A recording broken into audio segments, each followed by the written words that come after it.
When I was younger, I always wanted to go to E3. I used to watch a lot of clips from E3 2013 when they showed the PS4 and Xbox One. They were the first consoles that I actually remember coming out, since I was too young for the PS3 and 360. But I periodically look at those times because the aesthetic of the early to mid 2000s was so cool to me. Throughout the years though, E3 was on my bucket list until it ended. To me, it seemed like it had ended suddenly, but was it a build up to it? To find an answer, I decided to look into it. Before E3, there was a show called Consumer Electronics, also known as the CES. It was held twice a year. The summertime would usually be in Chicago, the most beautiful city in the world, and the winter one would be held in Las Vegas. Now, this show wasn't just only about video games. They showed the latest advances in tech, like stereos, TVs, phones, and any other tech you could think of. The show is still around today, and they pretty much show the same things.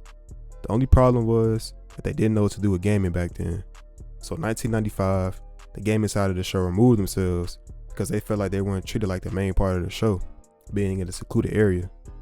There were plans to begin its own show, and Sega immediately supported it, but Nintendo still wanted to support the CES.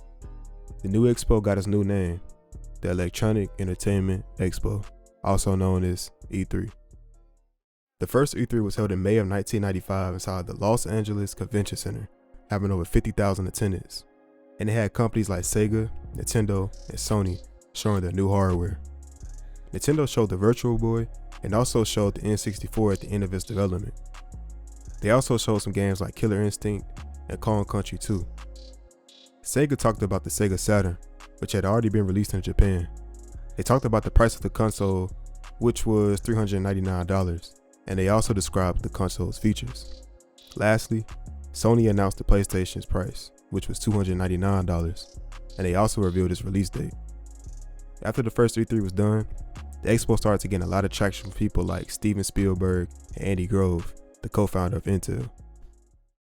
To plan each and every E3, they had to know about the gaming industry's release schedules, from new consoles being released to accessories for gaming.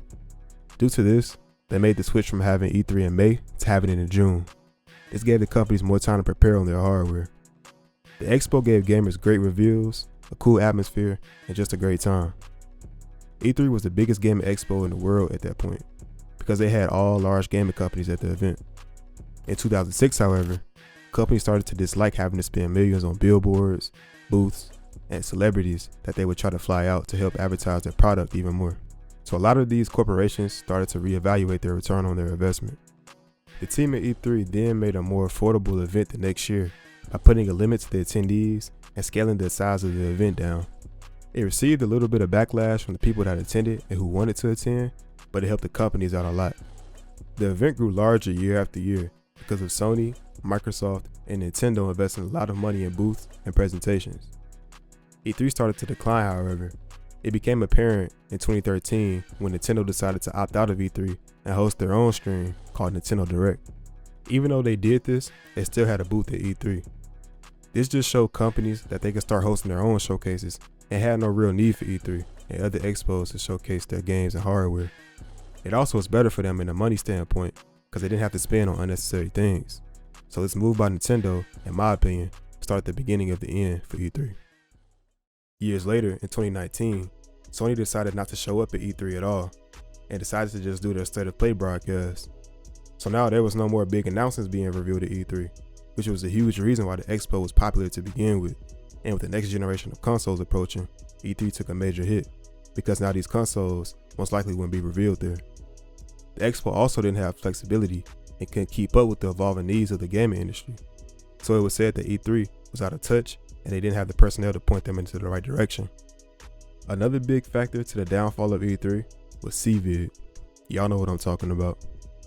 E3 2020 was canceled because of it, and the following year, they went to a virtual format. This made every company do their own virtual showcase so they could connect to the audience, and E3 still couldn't adapt. And this situation needed quick, critical thinking because the expo's time was ticking. 2022 was canceled completely with no virtual show, and on December 12th, 2023, they announced that E3 was done. It's pretty sad that E3 couldn't last longer than it did, and it was definitely a thing on my bucket list to go, like I said earlier. And it's just because I love games so much. but I guess now that's over with. Hopefully in the future, they can make an expo just as big as E3. They could build upon it. And the only thing that really comes close to that is a Summer Game Fest. But I don't even think they're an in-person event. It's just online. So with that being said, RIP E3. This is the end of the video. If you enjoyed it, do me a favor, like and subscribe. Also, I started posting gameplay on another channel. It's gonna be me playing random games. I'm telling you, bro. Niggas be getting impatient in this game. Ain't me. Oh my God, he's ass. He fights me, bro. And doing random series on them. So great content is on the way for this channel and that one. So go to that channel if you mess with me. So I'll catch y'all later. Be smooth, man. Peace.